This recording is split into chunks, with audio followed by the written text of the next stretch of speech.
प्यारे दोस्तों, अस्सलाम वालेकुम। एक शख्स से किसी ने कह दिया कि तुम्हारा मुस्तकबिल तुम्हारे हाथ में है। वो आइंस्टाइन की तरह सोचने बैठ गया। अपने हाथों की तरफ देखा तो लकीरों के सिवा कुछ नजर न आया। इसने सोचा इसका मतलब है कि मेरा मुस्तकबिल इन लकीरों में छुपा हुआ है। लिहाजा वो लकीरें पढ़ने वाले किसी नजूमी की तलाश में निकल खड़ा हुआ।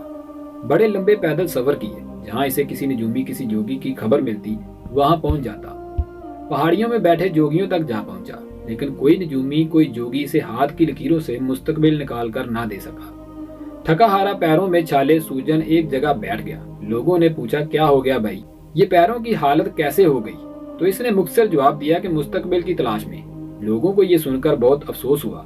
किस बेचारे ने मुस्तकबिल बनाने के लिए कितनी भागदौड़ की, पैरों में छाले पड़ गए, लेकिन बेचारा नाकाम रहा। लानत हो हुकूमत पर, यानी आखिर में सारा नजला हुकूमत पर ही गिरता है। बहरहाल बाद औकात ये भी होता है कि किस्मत किसी इंसान के दरवाजे पर दस्तक देती है, लेकिन वो दरवाजा नहीं खोलता है। बेतमादी, बदमजाजी, खुदगर्जी या हर दर्मी इसे ये दरवाजा नहीं खोलने देती है और वो ये मौका गंवा देता है जो कि जिंदगी में सिर्फ एक ही मरतबा आता है। ये बयान कहाँ तक दुरुस्त है इसके बारे में तो मुझे इल्म नहीं है, अलबत्ता कई शवाहिद से इसकी तस्दीक होती है। ये बात सिर्फ एक मिसाल के तौर पर कही गई है। असल में इस दस्तक पर दरवाजा ना खोलने वाले ने अपने दिल में इस बात को बिठा लिया होता है कि इसकी किस्मत अच्छी नहीं है, लिहाजा इसे किसी भी ऐसे वाक़े की उम्मीद नहीं होती है कि कभी किस्मत इस पर मेहरबान होगी। और हो सकता है कि इसे ये यकीन दिलाने वाला भी कोई फुटपाथी नजूमी प्रोफेसर हो और वो आदमी कोई कोशिश या जद्दोजहद नहीं करता कि इसकी किस्मत ही खराब है, लिहाजा कोशिश करना भी फजूल है। इन तमाम बातों के बरक्स मेरा ये ख्याल है कि खुशकिस्मती या बदकिस्मती का ताल्लुक इसके अपने किरदार और आस पास के लोगों के किरदार से है। यूं तो किस्मत के बारे में मुख्तलिफ ख्यालात और नजरियात पेश किए जा चुके हैं। मसलन इंसान अपनी किस्मत लिखवा कर लाता है या किस्मत हाथ की लकीरों में पोशीदा है, जो एक मरतबा हाथ की लकीरों में समा गई तो बस समा गई। गरज किस्मत के बारे में मुख्तलिफ बयानात हैं। मेरे ख्याल में इंसान अपनी किस्मत खुद ही बनाता और बिगाड़ता है। अल्लाह ताला ने तो इस तालीम के साथ दुनिया में भेज दिया कि दुनिया की जिंदगी में किस तरह रहना है। यहाँ रहने के असूल, तरीकों और जाब्तों से आगाह कर दिया गया। अच्छाई, बुराई और आखिरत के बारे में भी इल्म दिया। अब अपनी किस्मत का फैसला खुद करो। अब अगर अल्लाह ताला ने दो रास्ते दिखा दिए, एक बुराई की तरफ जाता है और दूसरा अच्छाई की तरफ, तो अब ये हम पर डिपेंड करता है कि हम किस तरफ जाएंगे। इसलिए हर इंसान अपने अमाल का खुद जिम्मेदार होता है। इसके अलावा इस किस्मत के बनने और बिगड़ने में किसी हद तक दूसरे अफराद का भी अमल दखल है, क्योंकि किस्मत का मशवरे से बड़ा गहरा ताल्लुक है। अगर तारीखी किरदारों वाकयात का जायजा लें और आज के दौर पर भी नजर डालें तो हमें नजर आता है कि कोई भी शख्स बनने और बिगड़ने का अकेला जिम्मेदार नहीं होता है। इसके आस पास के लोगों का इसमें अहम किरदार होता है। बड़े बड़े ज़हीन और फतीन, दूर अंदेश, मामला फहम, ताकतवर बादशाहों के भी मशीर हुआ करते थे और वो इनसे हर मामला में मशवरा लिया करते थे। किसी दूसरे की राय शामिल किए बगैर हर शख्स नामुकम्मल है। हर शख्स के जहन में कोई ना कोई कमी होती है जिसे दूसरे जहन मिलकर उस कमी को पूरा कर देते हैं। हमारे नबी हजरत मोहम्मद सल्लल्लाहु अलैहि वसल्लम आपने भी मशवरा करने की ताकीद की है। बड़े बड़े हुक्मरान बमा अमरीका, यहाँ के सदर मशीरों से मशवरा किए बगैर कोई काम नहीं करते।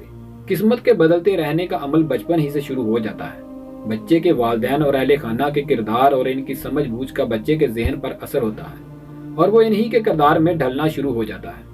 बच्चे के वालिदैन की अच्छी तरबियत, अच्छे किरदार, मशवरे और तकलीद बच्चे को खुशकिस्मती के रास्ते पर डाल देते हैं। और अगर मामला इसके बरक्स हुआ तो अब बच्चा बदकिस्मती के रास्ते पर गामजन हो जाएगा।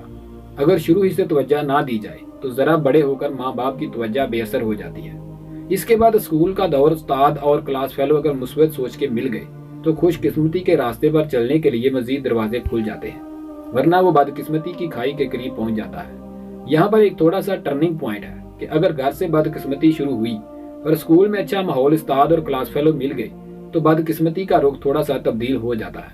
आस पास के दोस्त भी मावन साबित होते हैं। इस तरह स्कूल, कॉलेज, दोस्त, अहबाब, इन सब के अच्छे या गलत मशवरे इसकी पूरी जिंदगी पर असरअंदाज होते हैं। यहीं पर खुशकिस्मती या बदकिस्मती का फैसला हो जाता है।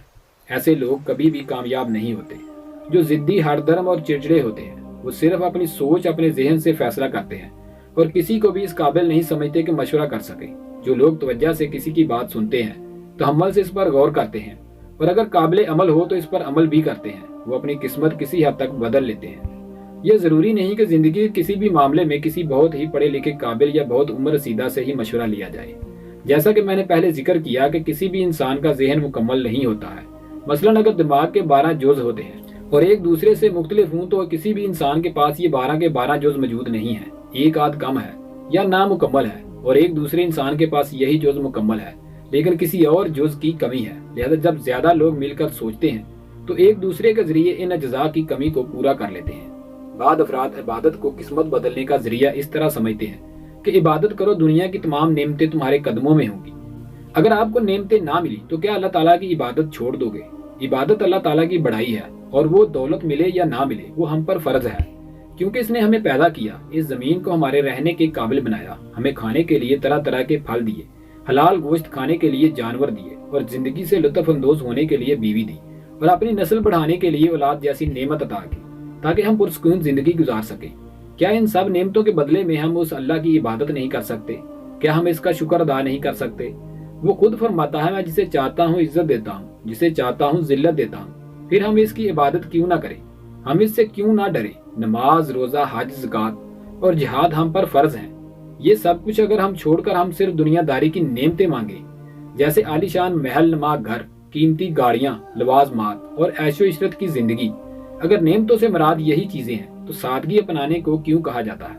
غور کریں ان چیزوں پر جو اللہ تعالیٰ نے دنیا میں بنائی ہیں، وہ ہیں اصل نعمتیں جن پر ہم اللہ تعالیٰ کا شکر تک ادا نہیں کرتے۔ قسمت کا حال معلوم کرنے کے لیے طوطے سے فال نکلوائی جا رہی ہے، ہاتھ پھیلائے نجومی کو لکیریں دکھا رہے ہیں، اور پہلا سوال یہ کہ لکیروں میں پیسہ ہے یا نہیں۔ نجومی بھی پیسہ بنانے کے لیے خوش کر دیتا ہے کہ ہاں بہت پیسہ ہے، تھوڑا انتظار کرو، کیونکہ اس نے اپنی فیس لینی ہوتی ہے۔ آپ کی قسمت بدلے یا نہ بدلے، وہ پیسے لے کر سائڈ پہ ہو جاتا ہے۔ کیا کبھی کچھ بتانے سے کسی کی قسمت بدلی ہے؟ قسمت صرف محنت سے بدلتی ہے۔ قسمت بدلنا ہے تو ہاتھ کی لکیروں سے نہیں، ہاتھوں سے بدلے۔ یہ لکیریں بتانے والے ایک نمبر کے جھوٹے اور مکار ہیں۔ یہ صرف انسان کی شخصیت دے کر اندازہ لگاتے ہیں۔ اگر ان کے پاس دولت اکٹھی کرنے کا طریقہ ہوتا تو یہ فٹ پاتھ پر ہی کیوں بیٹھتے؟ اور سب سے بڑی بات، اگر یہ کچھ جانتے ہوتے تو آپ کو بتانے سے پہلے یہ خود اس پہ ٹرائی کرتے۔ اس لیے لکیروں والے کے پاس جانے سے بہتر ہے اللہ کے گھر جائیں، نماز پڑھے، دعا مانگے، اللہ کوئی نہ کوئی وسیلہ ضرور بنائے گا انشاءاللہ۔ اور کامیابی کے لیے محنت اور مشورہ دونوں بہت ضروری ہے، تب قسمت بھی اچھی نظر آتی ہے۔ شکریہ، خدا حافظ۔